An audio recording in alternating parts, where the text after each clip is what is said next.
Good morning, Hope City. I'm Eric. I'm here doing another daily Devo with you guys today. We're going over Genesis 23. If you haven't had a chance to check out our message from this past Sunday, click right here on the link. It'll take you to that video. I'm just going to dive in with something that I took out of. I'm going to be doing some talking as I go through it, but let's start in verse 7.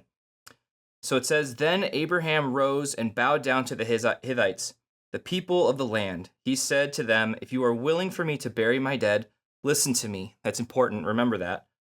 And asked Ephron, son of Zohar, on my behalf to give me the cave of Machpelah that belongs to him.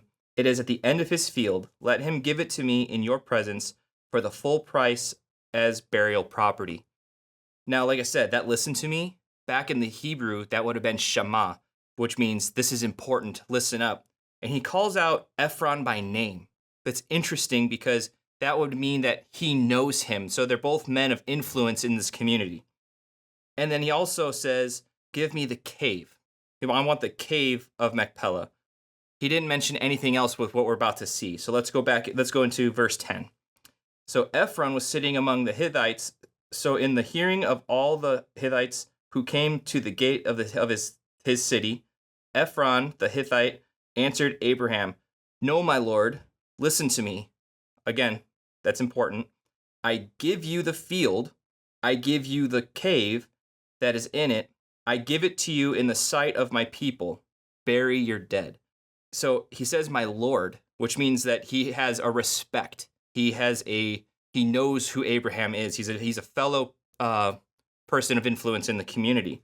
But again, he says, Shema, listen to me. I have something important to say to you. Not only I want to give you the cave, but I want to give you the field as well. So back in this time, the negotiations were kind of backwards from what we know today. Is a lot of times in this era, they would say, this is what I want. I'm going to pay for it. Or I want to give it to you. And then they would negotiate from there. And so now so Abraham started the negotiation saying, call out Ephron. I want his land. Now Ephron's saying, no, I'm going to give you the land. So then let's continue.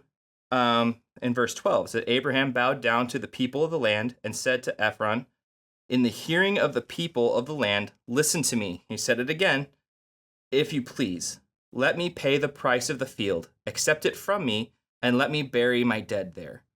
Shema, listen, this is that negotiation, no, listen to me, no, listen to me. So Ephron answered Abraham and said to him, my lord. Again, he's out of respect. Listen to me, Shema, land worth 400 shekels of silver. And this part here is what really blew me away about this whole transaction is, what is this between you and me? Bury your dead. I'm not for sure, but in this, it seems to me as Ephron and Abraham know each other and they have a respect. It's almost as if they could be friends or just people in the community where it's like, we're both men of influence. What is 400 shekels? What does that mean? It's kind of like I want you to go through this process of grieving. Go ahead and take the land, bury your dead. And they finish it off with Abraham agreed. He said, okay, for the 400 shekels. And they weighed out the 400 shekels of silver.